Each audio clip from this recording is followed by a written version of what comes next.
Welcome back inside the Now Morning Show. We are celebrating African Emancipation Day right here on the Now Morning Show. This morning, I welcome back the Executive Director of the Emancipation Support Committee, Zakiya Uzoma-Wadada. Good morning to you, Good ma'am. morning, Lucas. Welcome back. Wonderful, yes. We are busy this week, you know. I know. Every day I have to do interviews, which is a little challenging because, you know, I have serious work to do. So the interviews is not serious work too? Yes, that is serious work. No, it's very important. That's why I do them and make the time for them. But, you know, then I go. I mean, I left the Savannah after 11, about 11:30 last night because, I still have paperwork to do. Of course. Plus the supervisory work to make sure everything takes place, you know, as it should, and we open with the bank that I want us to.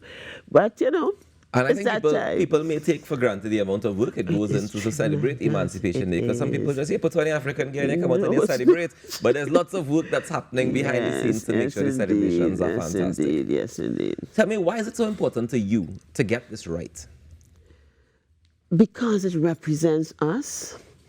And, you know, we have part of our colonial, what you would call it, mindset tends to always make us feel we can't do things well. And to me, I always want to demonstrate our excellence. Striving for excellence is part of my own personal motto. And therefore, when we present the festival to our public, to the nation, to Trinidad and Tobago and the world, because, you know, now nothing just stays in your space. And the celebration of emancipation, people are paying a lot more attention worldwide to this particular celebration. We really want it to be amazing. We want it to be beautiful. We want people to enjoy the energy of it. So creating the space is not just the physical, you know, but that the energy that people feel when they come in the space. You know, so everything that we put, where we put it, what it says, the educational material, how we make the booths look for our entrepreneurs, every single thing is important. And we also want people to see this as a major national heritage festival of Trinidad and Tobago. We want the world to see that. We want people to start coming every year, you know, just as how people would come, you know, to celebrate our carnival. We want them to also come to see the greatest celebration of Africa outside of Africa as well. And actually, one of our visitors from Africa described it, you know. He was so impressed with what we do, you know. So and I also know that it is about us remembering our ancestors. And therefore, every young person I hear beat a drum, or every young person I hear do a chantwell, or do an African dance, or play the pan, it moves me tremendously. Because it is like, you know, I heard this sister, last night because we had a little event with Nalis. Right. You know, and she did this poem. I mean, she's actually put the young sister who won the Poetry Slam this year. Yes, and she actually created a special piece for emancipation. And, you know, the way, when I see that and hear that, it moves every fiber of my being. But this is a young person speaking the truth to something that she herself did not experience. But somewhere within the depths of her soul and her spirit, she is able to pull out the kind of emotions that are very reflective of a connection with our ancestors. And therefore, it was absolutely amazing. And those things are very touching for me. It's a very emotional time for me as well. Well, I can tell because you put in your all into it, and to see it being reflected back to you is an amazing experience. Amazing, Why is it important for us to know our history? Why is it important for young Africans to know the history of slavery, of emancipation? Why is that so important? Because it is not really the history of enslavement is part of our history. Right. And therefore, to me, it is even more important for them to know that history of who we are before enslavement. Before enslavement. That's right. So that they can understand the impact that enslavement had on us, and therefore the kind of healing that needs to take place. And that what the journey of emancipation looks like in the existing current environment. You know, because we tend to have a sense, okay, the chains have come off, The shackles have come off. Physical ones. They're physical ones, you know, but the colonial systems still exist. Our own mindset, you know, we still don't like ourselves too much, some of us. And as I like that you brought that part up, because before enslavement, you said you wanted people to know, you want to know the history, you want us to know the history before enslavement, right? But a part of that history also includes the collaboration between the colonizers and the African leaders who would have encouraged enslavement to happen. So you're saying that we don't like ourselves now, but there were parts of us that didn't like ourselves since back then. I think the issue back then would have been a number of things. In any society, you would find human beings that would use perhaps opportunities for self, maybe before others. The experiences could be that of manipulation, fear of life. You have to collaborate or else. And we've seen some of this in some movies that are honest, that there were threats. And if you don't do it, you know, I mean, it's even as the people's hands were cut off if they did not go and bring enough, you know, gold or search and bring enough, whatever it is the colonial people were seeking. So in the same way they were seeking people, they were seeking our mineral wealth, they were seeking all that was, what you would call it, rich all the resources and things that we just lived with. You know, and therefore we have to not just see it, okay, these wicked people betrayed their brothers and sisters. We have to put ourselves into that time and space and try to determine how different people react to different situations. You understand? So even if it went inside of the master's house as well, you have the house, they have the ones that they call the enslaved house places. I'm not going to say slave, the enslaved Africans who worked in the house, those who worked in the field, and those who worked in the house would have become very close to their master. Some of them even get to love their master, sometimes more than themselves, but some of them pretended to do so that I can get an opportunity to poison you. Right. As part of my battle. So we have warriors. You always have warriors. We always have those who want to survive. You know? So like my mother would have said, what it is with you and this African business, what it is you want to grow your locks. No, those things is not important. What is important is go to school, get an education. So you can make humble yourself and make it. You know, why you want to be this activist? Why you understand? But I'm saying that these are the realities and it manifests itself in different ways, depending on the space and time in which we find ourselves. You see? And when we are thinking of our ancestors, we must always try to put ourselves back. Just try to see, how would I have felt? You know? And what would have been me? Yeah? Would I have been a Kunta Kinte?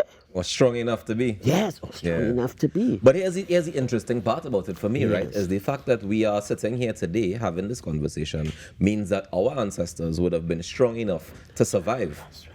Whatever that means. So the fact that our bloodline, you know, you watching this, your bloodline is strong enough to survive to today. And that means something. Yes, and not only did we survive, we thrived. You know, African people are amazing people, you know, and that's what we have to understand. You know, which other people upon this earth would have gone through 400 years of dehumanization and enslavement, and still if it is you want to find the best sportsman in the world, you're sure he's an African. When they're talking about child genius and so on, most of the times it's an African child, you know. So I am just saying that we are an amazing people. And those who enslaved us eventually got to realize that. And therefore, that's why there's so much struggle for what we have and what we owe. Well, I feel like they realized that before, that's why they come to enslave. Yeah, but that time they were more on the resources. And they think, okay, we can manage them. But according to Stalin, the more Africans they gone down, the more we come. And I'm talking about this beautiful sister, Johnny, she a young Calypsonian. You should have seen her performance of that song last night. How she channeled Black Stalin. I'm talking about in movements, everything, and owned the song. You know, we are an amazing people. I want us to know that about ourselves. I want us to understand the power of ourselves. We need to, and this is why we have to do these things that focus on ourselves. This is why we have to celebrate the emancipation, because it is part of our healing, it is part of the continued emancipation process. If we don't do this, we just find ourselves, gobbled up by, the continuation of the systems and attitudes that in some way keep us, not totally liberated, If we were to say that we break in those mental chains, right? What does that look like in 2024? Yeah. There's an African worldview. We have been living for most of our existence in this time on a European worldview and value system. Yes? I remember when we were small, for example, our parents were very, very strict about being respectful. We thought that was an English thing, that you had to have manners and respect. But respect for our elders is a deep rooted African tradition. You understand? And I keep talking this, every year for emancipation, certain messages come to me that these are the things I need to say. So every time I talk, I say the same thing, more or less. And we talk about this, I am because you are. That is African. Yeah. Survival of the fittest is not necessarily African. You follow what I'm saying? So when understanding our relationship with our environment, which we call the divine energies of life, which sustains you and helps you to perhaps deal with the challenges of life, we've lost that. Because we have been taught a different way to relate to the unseen energies of life. But we had our own way. And that way, if we find it again, we would be able to tap into the power of ourselves. So is it that we have to find it again, or do we find a way that is based on that, but valid for our current situation? Because now we live in Trinidad and Tobago, where there's a mix of races, there's a mix of ancestry, there's a mix of history. And we live together in unity for the most part, right? And we love to stay together, we aspire together, we achieve, and all that good stuff. But realistically, is there a way for us to find that balance of what was and what is? Yeah, we have to. Yes, because, if Africa had been left alone, it would have developed in its own way and manifested using its own values, manifest what their world would have looked like. You see? And therefore, we are saying that finding something is not necessarily because you need to go back and do everything the same exact way, but you are doing it from a different space and understanding. You see? So if it is, I understand that that when I have challenges in life, there is an energy inside of me. I have that confidence that helps me to cope with that helps my mental health. You understand? And if one of the issues that I observe among young people, most of the times when you ask them what are some of the issues they want to discuss, mental health is always one of them. Yeah. You see? Because they have, and less and less they are learning to cope. Because the coping mechanism they see come from somewhere else outside of them. Because what is required, we have not.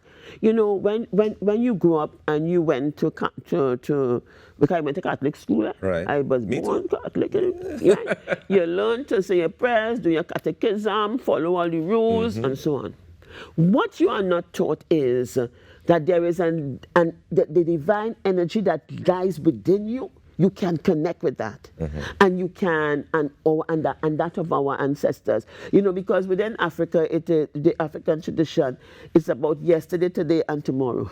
We think it is the same energy that's moving all the time, manifesting itself in different spaces and places and in different human beings. Yeah. You see, and therefore, that same thing about omnipresence and omnipotence, that we learned in Catholic. Yeah. We have to understand that those kinds of energies also sustain us. We are just microcosms of this bigger universe, but nobody teaches us those things so that we understand the power of ourselves to cope.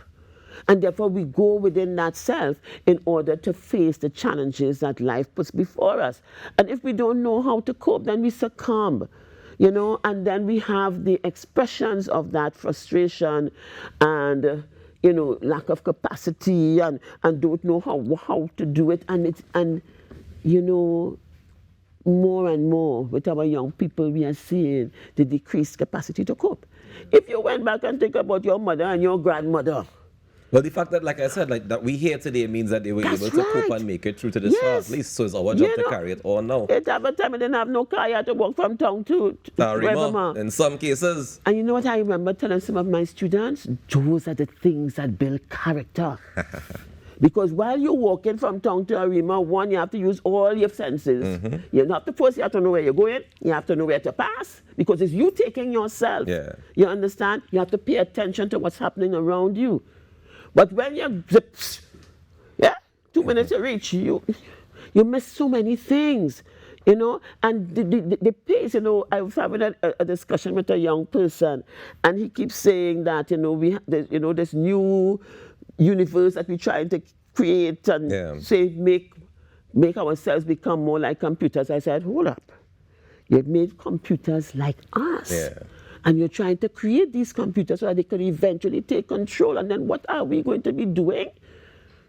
Well, that's a whole other story. Yeah. But again, the world that's what we're talking about. Yeah. How do we see what's happening in the world? Exactly. That is what the going back is. So understand those things. I hear you. As how and others see it. Well, unfortunately, Zakiya, we are out of time for this morning. However, I want you to look into this camera over here for me and wish the nation a happy African Emancipation Day. Yes, I say a happy emancipation to Trinidad and Tobago. This is not a celebration just for African people, because if Africans were still enslaved, the world will not be the same for any of us.